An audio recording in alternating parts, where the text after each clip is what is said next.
Excuse me. See, look, they have a big old yard. Yeah. So why are they trying to chip away some of it? They did have ducks. I knew I heard them. That's what I thought too. I just seen them. One of them was sitting in a fucking look like that too. It looked like one of them was sitting in a little kiddie pool.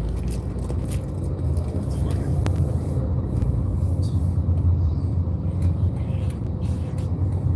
Our house for sale.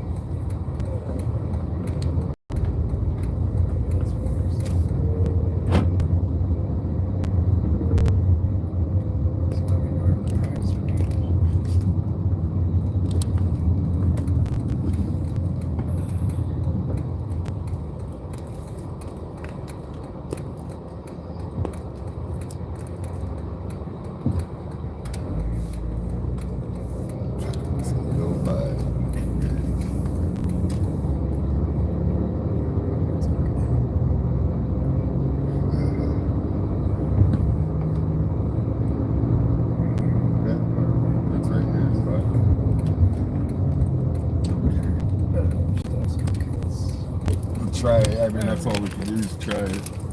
Coffee. It's good. It's good.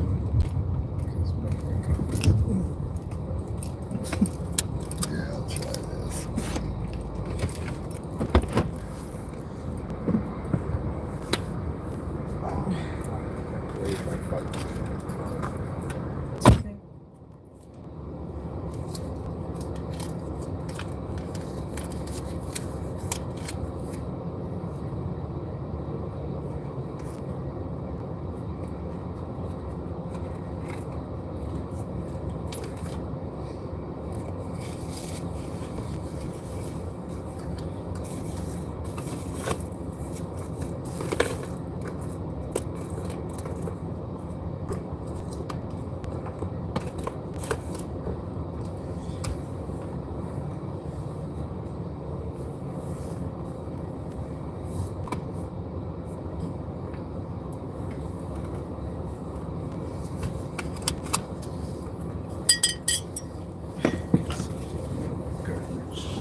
Hello.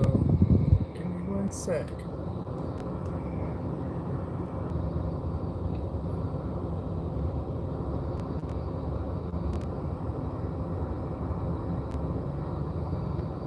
This is an iHeart podcast. How could a beautiful young first grade teacher be stabbed 20 times, including in the back? Suicide? Yes, that was the medical examiner's official ruling. After a closed-door meeting, he first named it a homicide. Why? What happened to Ellen Greenberg, a huge American miscarriage of justice? For an in-depth look at the facts, see what happened to Ellen on Amazon. All proceeds to the National Center for Missing with Children. Do you need an electrician? Hello. Any Hour Services has a team of licensed electricians that can help with any size electrical project around Hello, your house. everybody. Whether it's help troubleshooting, installing a ceiling fan, replacing Yeah, smoke listen to detectors, Coast to or Coast. upgrading your old electrical panel, the electricians at Any Hour Services can help. All you have to do is call Any Hour Services or schedule an appointment at anyhourservices.com. Help with electrical projects and repairs is closer than you think. Call Any Hour Services or schedule an appointment at anyhourservices.com. No homeowners than Any Hour Services. It is Ryan Seacrest here. There was a recent social media trend which consisted of flying on a plane with no music, no movies, no entertainment. But a better trend would be going to ChumbaCasino.com. It's like having a mini social casino in your pocket. Chumba Casino has over 100 online casino-style games, all absolutely free. It's the most fun you can have online and on a plane. So grab your free now at ChumbaCasino.com. Sponsored by Chumba Casino. No purchase necessary. VGW Group. Void where prohibited by law. 21 plus. Terms and conditions apply. Welcome to the iHeartRadio and Coast to Coast AM Paranormal Podcast Network. Now get ready for Strange Things with Joshua P. Warren.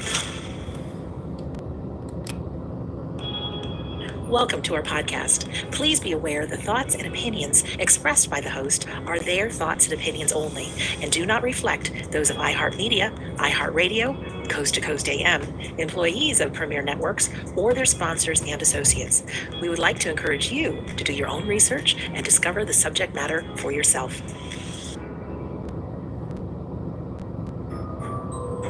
Welcome to the iHeartRadio and Coast to Coast AM Paranormal Podcast Network and Strange Things. The Wizard of Weird is out conducting strange experiments this week, but please enjoy this gem from the Wizard's Vault. I like to go to see all these days. Like walk days.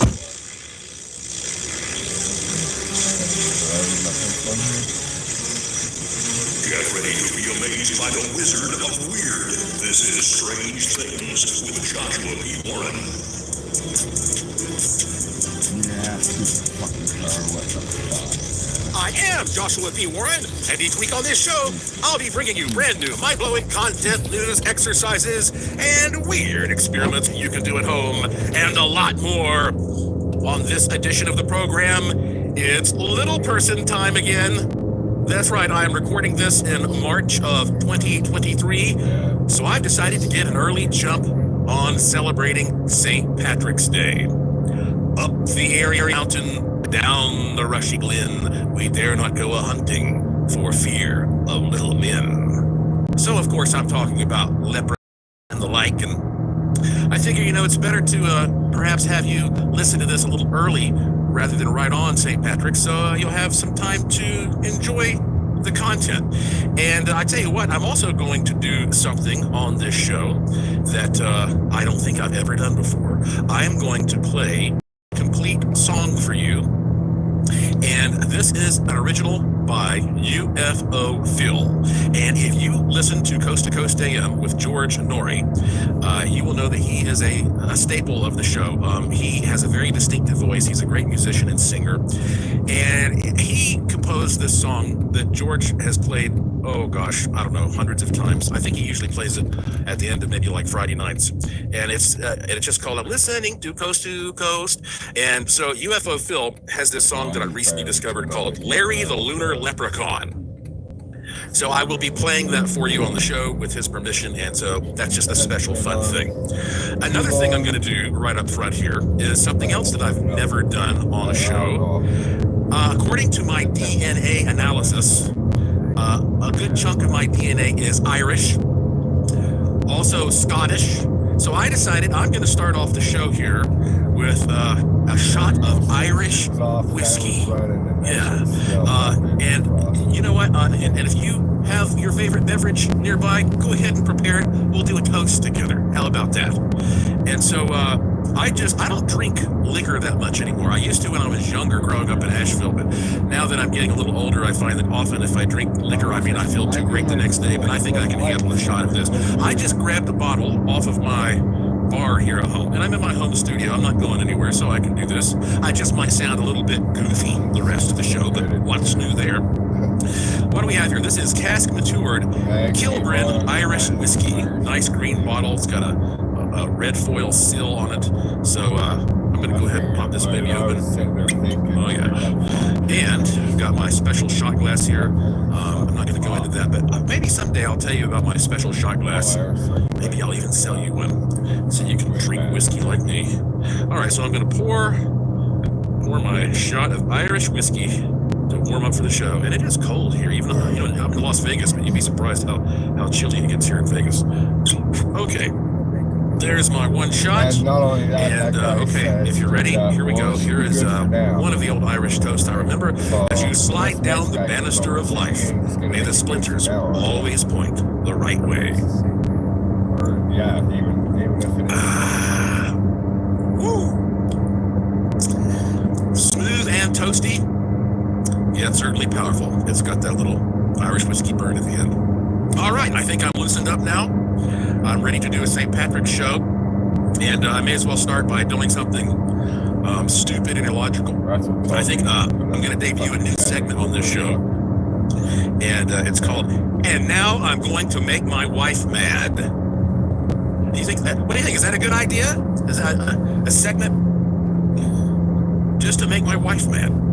You can see that shot very quickly went into my bloodstream. So, hopefully she won't listen to this show. I just thought something happened recently that I thought was kind of funny. She's probably not going to like the fact that I'm bringing this up on the show, but here we go. So I don't do a lot of TV filming anymore. I just don't have the time for it. I've told you that before.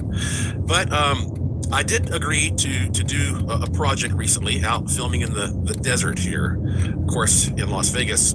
Las Vegas as a city is an island in the middle of a desert. We're surrounded by miles and miles and miles of just desolate land. That's why you have all the military testing and stuff out here. So I can't tell you the details, but this guy who's a producer in LA, he's a friend of mine. He's working on this project, and it's it has to do with UFOs. That's as much as I'll tell you. And so he came out here to film with me recently, and so Lauren and I got into our SUV. It's a Toyota 4Runner, which we've had for a long time, and we drove way out into the desert to meet with this small crew. And so after I finished my filming part, we said our farewells, and then we got back into our 4Runner, and the battery was dead. And so at first I was like, well, that's just kind of weird because the battery's not that old, but this is a harsh climate. And I go, well, no problemo. I've got our super rugged survival box that I always keep in the car. I have this box. I am enough of a prepper type that I've got a ham radio in there because I have a ham radio license. I have got a little battery in the car if there's not another car around. I've got all kinds of, like sunblock supplies and survival blankets and first aid kits and walkie talkie. I mean, I got all this stuff, and of course, there's jumper cables in there. So I was like, we're going to be fine this way. I had prepared for everything out in this harsh desert environment. But it turns out there was one thing I had not prepared for.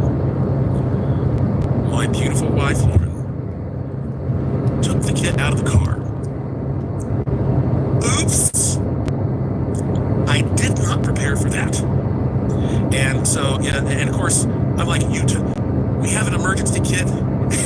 That's the one thing that I cannot compensate for, is the kit not being in the car. This is how reality works, isn't it? And she goes, well, it's your fault. I was like, how is that my fault? And she said that she went to the grocery store and bought a bunch of groceries that I had wanted. And so she took it out of the car to make room. And I'm like, well, but you could have put it back in. Look, you can't win these kinds of arguments, guys. So here I was like, all right, surely this film crew in their van, they probably have some jumper cables. Nope, they didn't have jumper cables. As a matter of fact, their shoot had almost been cursed. They'd had a lot of different problems along the way, which I won't get into. So here we are, stranded in the desert without jumper cables, with my super duper survival box back at my house. But I must say that the person who saved the day was Mr. Jason Sirachi, because he also was part of the shoot that day, and we were able to use his truck to drive to wherever we could finally find some jumper cables. Anyway, we got it solved. But it was kind of funny, though, that here we were in an area where a lot of strange phenomena had been occurring, a lot of big electrical signals, and the battery gets zapped. I don't know.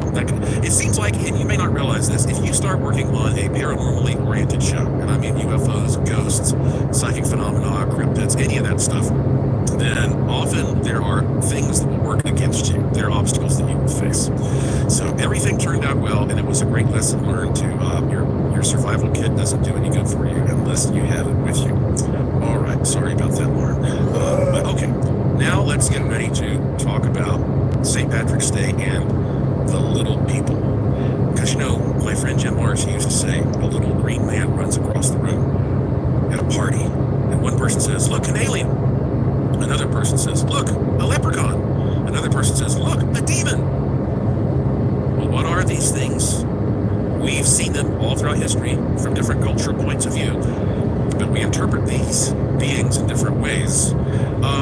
Coming up on our first break, and you may or may not know that I have this brand new one last chance item out there for you. Some of you were able to get a Buddha stone a long time ago with a purple plate kit. That was early on, and those are gone. And some of you were lucky enough to get the Buddha stone wand. Now those are gone. But what you can get now, this is my last time offering this, the Buddha Stone Money Magnet Kit. Go right now to thebuddhastone.com. That's spelled B-U-D-D-H-A, thebuddhastone.com. And also, while you're clicking around there on the net, you sure better go to joshuapwarren.com and sign up for my free e-newsletter on the page. When you do that, you will receive an automated email with links to all kinds of free, instant online gifts. It takes you 2 seconds to do that. joshuapwarren.com. You just put your email address into the little bank there and hit the submit button. So, do that during the break, okay? I'm Joshua P. Warren. You're listening to Strange Things on the iHeartRadio and Coast to Coast AM Paranormal Podcast Network. And I will be right back.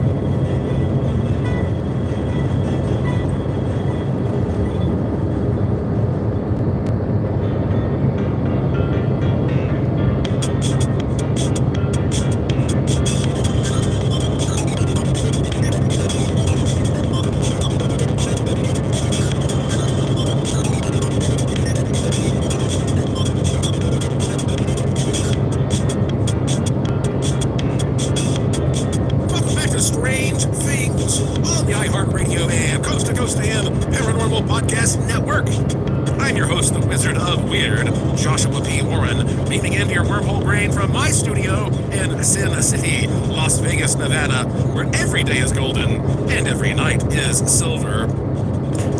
Yes, as we prepare for the St. Patty's celebratory mood, get ready to dance a jig, because here it is from UFO Phil, a song that I presume I will be listening to at least once a year from here on out.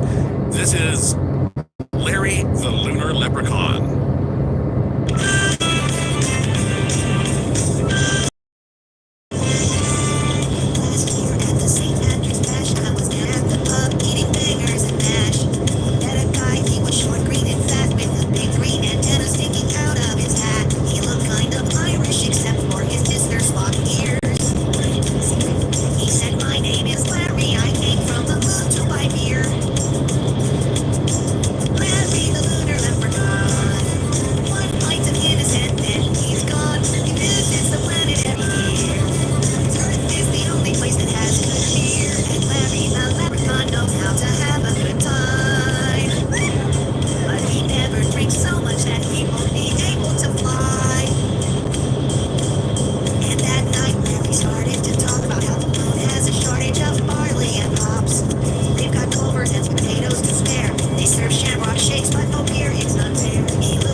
Especially after a shot of Irish whiskey. Thank you, UFO Phil, for letting us all enjoy your original creation there. And by the way, If you go to his website, ufophil.com, that's Phil spelled Phil, ufophil.com, it's very interesting. It says he's president of Earth, ambassador to the aliens, a really nice guy.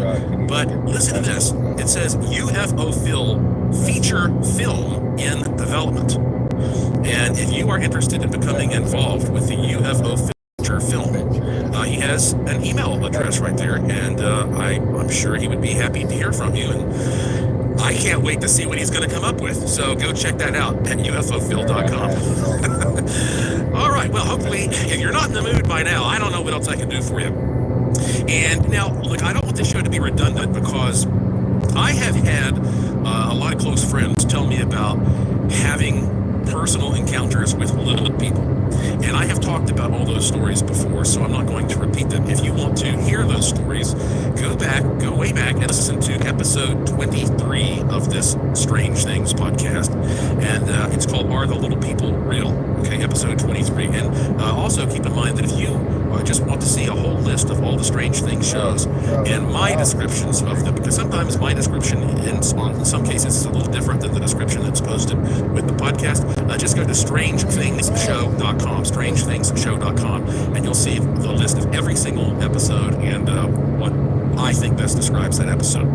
So go back and listen to episode 23, if you really want to hear about people who have encountered them face to face and some theories about what they may be. But let's talk for now, though, a little bit about what St. Patrick's Day is. And I should also mention that I know people of Irish descent, especially some who literally were born and raised in Ireland, who don't really like St. Patrick's Day because they don't agree with the influence that Christianity had when it moved into Ireland all those centuries ago. So, you just have to also keep that in mind. I guess it's, worth mentioning. But, okay, here's what Wikipedia says. St. Patrick's Day, or the Feast of St. Patrick, the day of the Festival of Patrick, is a cultural and religious celebration held on the 17th of March, which is the traditional death date of St. Patrick. They believe he was born in 385 and died around 461, and he is considered the foremost patron saint of Ireland.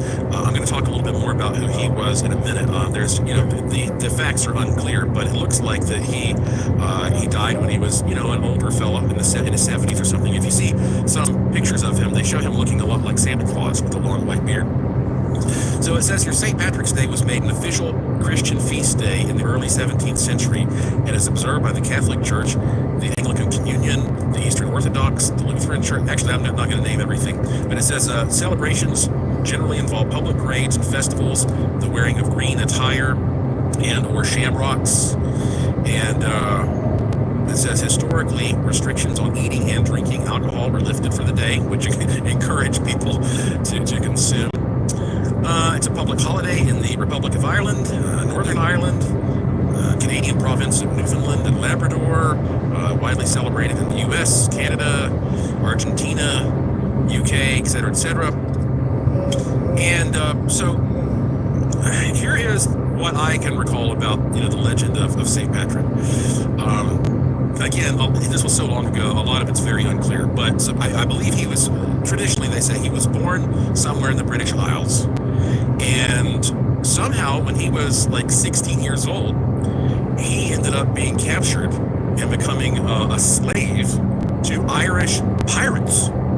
You don't think so much about that concept, do you? Yeah. But so he was enslaved by Irish pirates for years until he finally escaped. And then, of course, he became affiliated with the church and rose through the ranks, so to speak, and then decided to go back to Ireland and help the people there, which is, that might sound kind of ironic.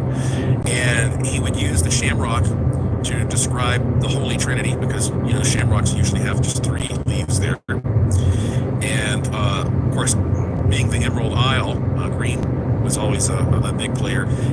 And he is also credited with supposedly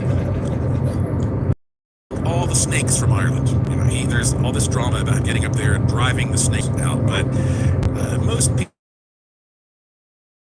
even been snakes in Ireland. So it kind of reminds you of the old joke, like this guy killed all the lions in Las Vegas. You say there are no lions in Las Vegas, and it's like, well, exactly, that kind of thing. even though actually there are lions in Las Vegas. There's a whole lion habitat here. Bad example. Anyway, so, but yeah, he apparently was beloved enough for this holiday to surround his legend, and nobody seems to know exactly how he died, but it just says that he died peacefully of natural causes. And so that's what St. Patrick's Day is about. And of course, the little people, they have been a part of that culture going way back, pre-Christian. So maybe we'll talk a little bit about that when we come back. But I also realize I'm getting behind on some pretty interesting listener emails. And so I'm going to read some of those to you. And in fact, there's one that stands out in my mind from somebody who said, I have been experiencing astral visitors that are messing with me. So we're not talking about ghosts of dead people. We're talking about living people who are astrally projecting to this guy's house. He thinks that might be possible. And he says, how do I tell the difference? I'm Joshua P. Warren. You're listening to Strange Things on the iHeartRadio and Coast to Coast AM Paranormal Podcast Network. And I will be right back after these important messages.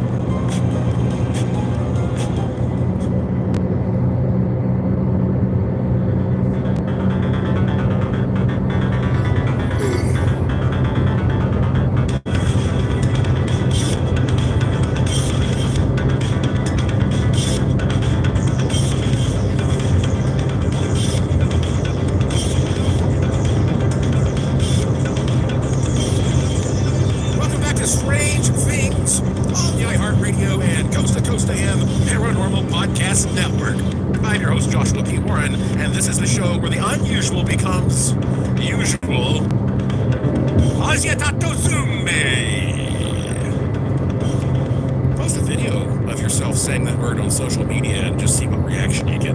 Don't give an explanation. I think if you can remember that, you're strengthening your brain. Zoom.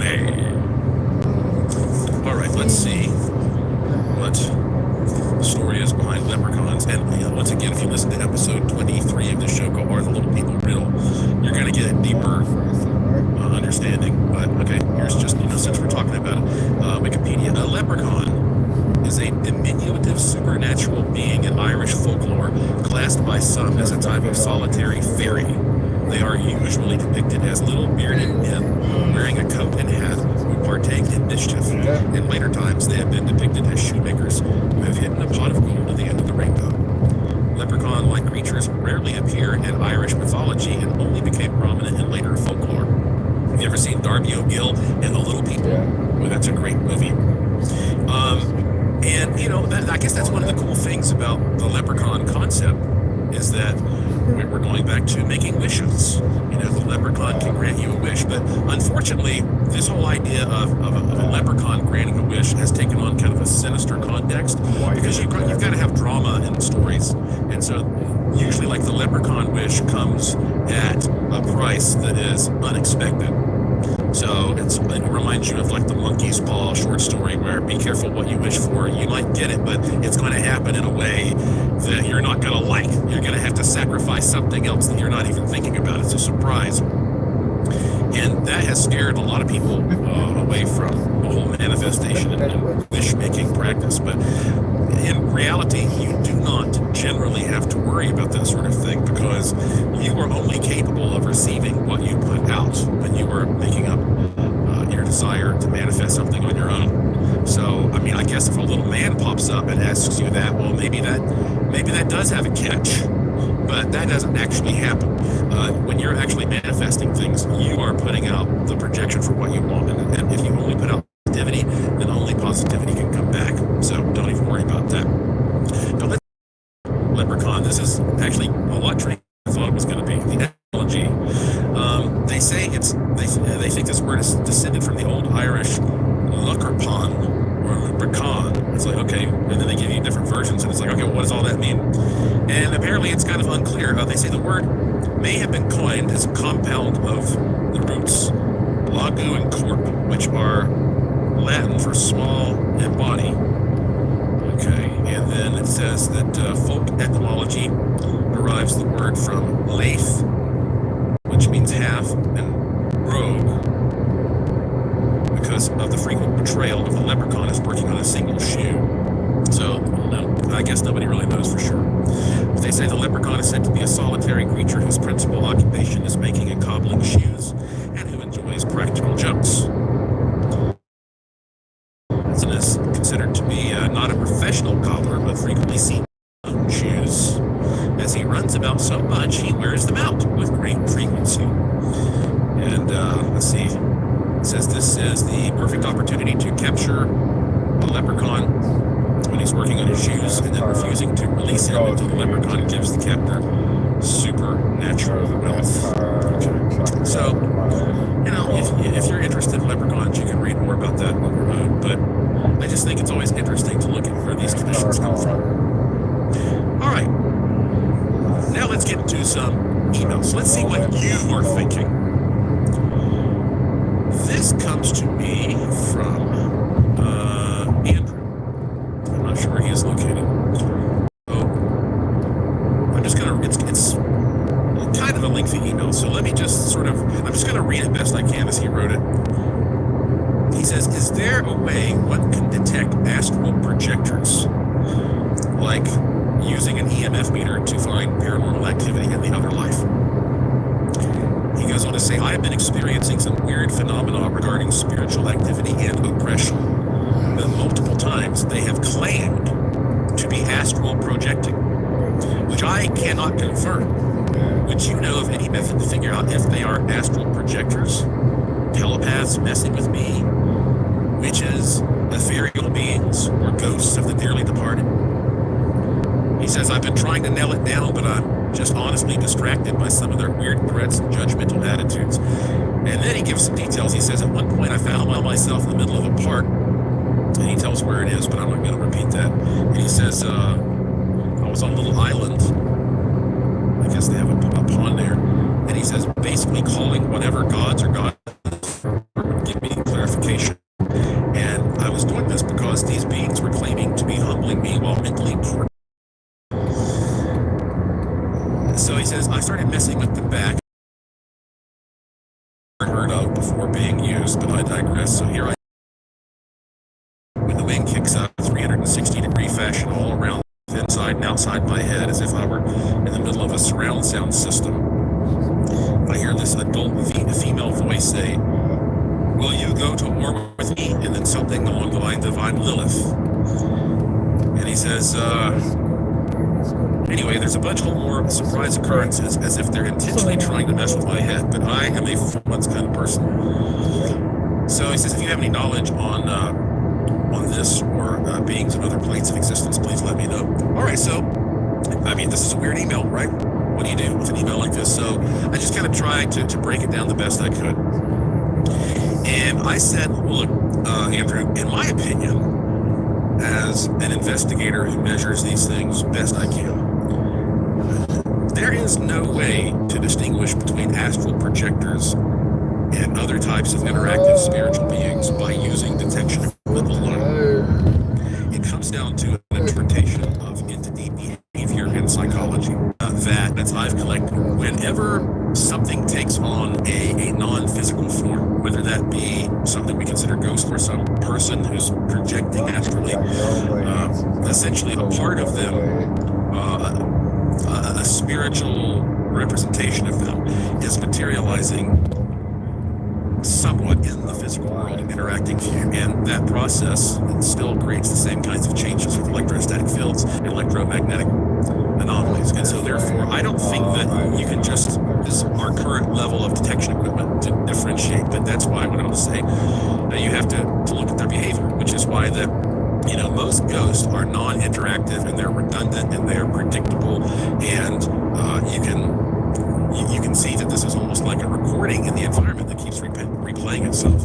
And but in other cases, you have a being that seems like it's interactive, which might be a disembodied spirit, but it's not speaking to you in a way as if it's coming to attack you or something, and it might be the spirit of a deceased loved one. So if you have these like strangers that are popping up in a spiritual form and they are saying things that are disturbing you, well then it could be somebody who's astrally projecting, I guess. I mean, that's pretty darn rare.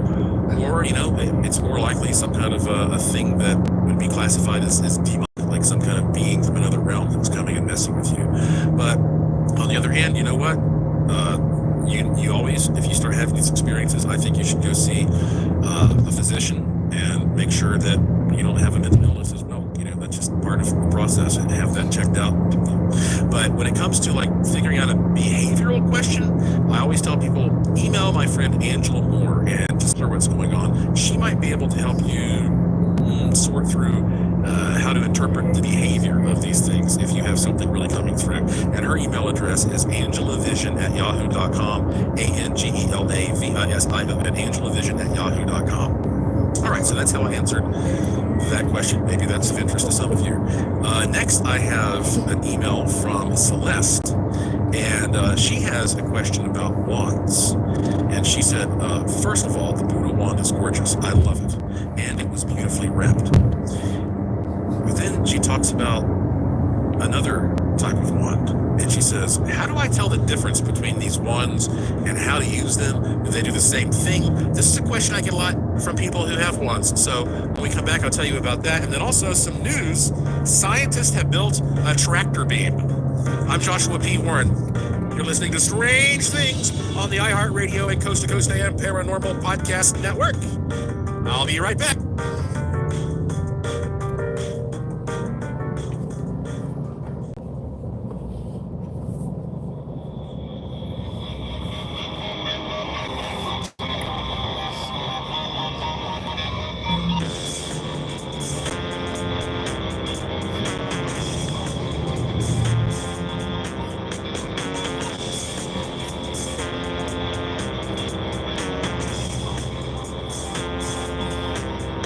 Welcome back to the final segment of this edition of Strange Things on the iHeartRadio and Coast to Coast AM Paranormal Podcast Network. I'm your host, Joshua P. Warren. And Celeste emailed me and said, okay, there it is. She says, first of all, the Buddha wand is gorgeous. Now, of course, you can't, I think those are sold out. I'm not 100% sure, but she says, I love it.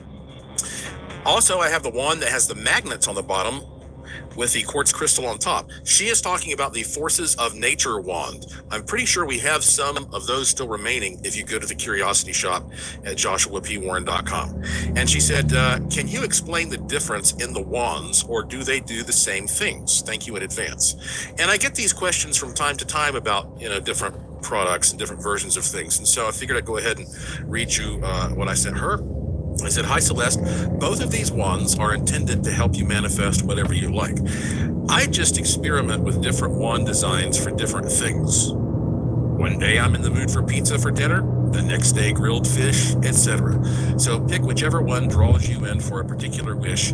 It's different for everyone and every wish. And that's the truth. And she said, thank you so much. God bless you. I also received this message from a gentleman named David who lives, I believe, in Missouri, and he sent me a couple of pictures. And he said, I have been using the Buddha stone and the Tesla plate the last several months with much success. And his two pictures are cash outs from the casino he goes to. And you know what I mean? Like you cash out and they give you a little ticket that you go and you take to the machine to get your actual cash, or to the cage where the cashier is. One of the tickets that he has here in this picture cashed out $1,653, and the other one cashed out $2,173. He's doing pretty darn well. As a matter of fact, both of those are enough money that he would have had to fill out an IRS tax form for hitting money like that. So he says the Buddha stone and the Tesla plate. Keep that in mind when you go to thebuddhastone.com. And again, Buddha is spelled B-U-D-D-H-A, like Buddha. Thebuddhastone.com. Thank you for that, David. And hey, congratulations, man.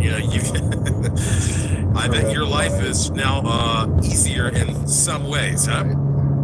I have another really, really interesting email that I read, and I thought, you know what?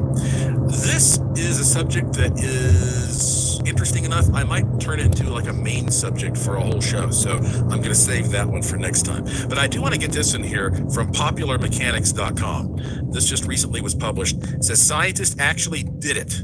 They built a real working tractor beam.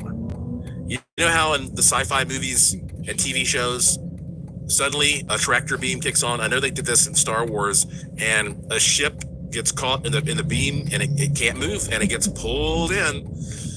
And it says here, tractor beams have long been a staple of sci-fi, but you might not know they've also existed in the real world, albeit at a very small scale. Microscopic tractor beams, better known as optical tweezers, can pull atoms and nanoparticles for use in medicine and research. But we've never been able to actually see this happen. Well, now we can. In a new study published in the journal Optic Express, Chinese scientists created the first tractor beam strong enough to manipulate macroscopic objects. That means things you can actually see with the naked eye. That's how large these objects are. They don't say exactly how big they are, but you know, being able to see them with the naked eye, that's huge in terms of like quantum stuff. It says, yes, it was done in a highly controlled lab, manipulating a specific type of graphene composite, but it says they used a laser to move an object. And the scientists write, quote, with our new approach, the light pulling force has a much larger amplitude. In fact, it is more than 3 orders of magnitudes larger than the light pressure used to drive a solar cell, which uses the momentum of photons to exert a small pushing force.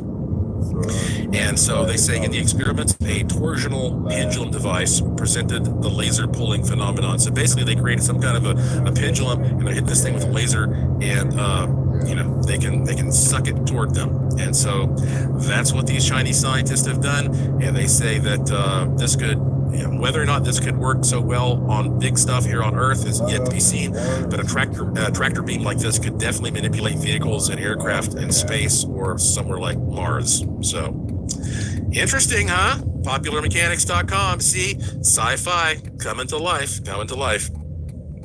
Okay, in the final minutes of this podcast, sometimes I have this segment that I like to call Mental Manna, where I just share with you something that I find interesting that I've been thinking about. And the other day, I bought a periscope for a project. It's like, 1 foot long. And when you look through this periscope, you could lift it up above, a fence or some other object and spy. Hunters use them to stay hidden while they're looking for their game. And what's funny is that when you look through the lower end of the periscope, the mirror that you're looking at is only a couple inches from your eyes. Now, I am nearsighted, so I wear glasses. And that means nearsighted means I can see stuff that's up close, but I can't see stuff clearly that's far away. So when you're looking through the periscope, the mirror is actually close to your eyes. So do you think I have to wear glasses to look at the mirror on the periscope or not? Think about that for a minute. I'm supposed to be able to see stuff that's close to me. So can I look at the mirror that's only a couple inches away and see clearly, or do I still need my glasses? The answer is, I still need my glasses, because it doesn't matter if the image is actually a couple inches away, it's still interpreting light that is coming from far away. That's kind of cool, I think. So I started researching, the history of glasses. Do you know when eyeglasses were invented? I mean, what a profound thing that was. And it says here that Pliny the Elder, who was, one of the ancient historians, said that there were times in the Greek and Roman ancient days when people would use gemstones. Like they would just luck out and they'd find a gemstone that would help them see that supposedly Emperor Nero had an emerald that he would use to help him see. And then over time, they started realizing they could shape things. And the actual invention, supposedly, of what we would recognize as a modern day eyeglass seems to have been made in central Italy, most likely in Pisa, where, they have the Leaning Tower, about 1290. But we don't know exactly who came up with them. In a sermon delivered on the 23rd of February of 1306, a friar said, "It is not yet 20 years since there was found the art of making eyeglasses, which make for good vision. And it is so short a time that this new art, never before extant, was discovered. I saw the first one who discovered and practiced it, and I talked to him," end quote. But I don't think they ever actually say, like, this is the person who invented eyeglasses. But it's interesting that thousands of years ago, people were using natural gemstones to achieve this.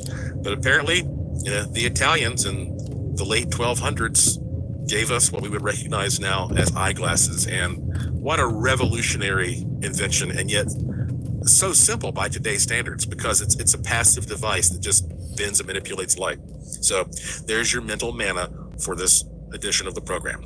All right, now let's end the show, as I so often do, by listening to that tone that continues to bring people great success in their lives, health, happiness, all that kind of stuff. If you can, close your eyes, take a few deep breaths. If you have some water, you might want to put it in front of the speaker, and then afterward, drink that water. Here is the Good Fortune Tone, exclusively from this show.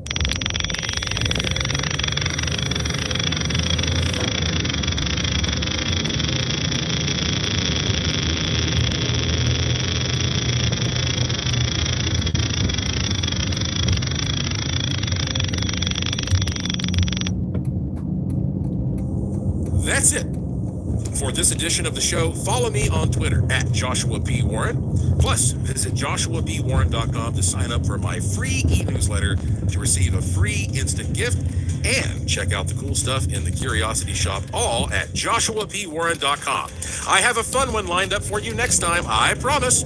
So please tell all your friends to subscribe to this show and to always remember the golden rule. Thank you for listening.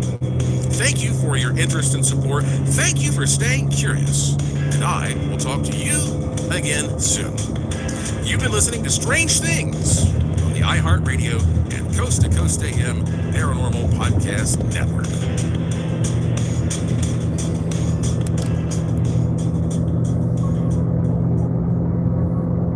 Well, if you like this episode of Strange Things, wait till you hear the next one.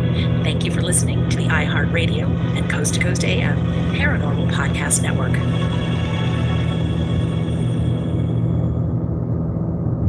This is an iHeart podcast.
Cubs afternoon.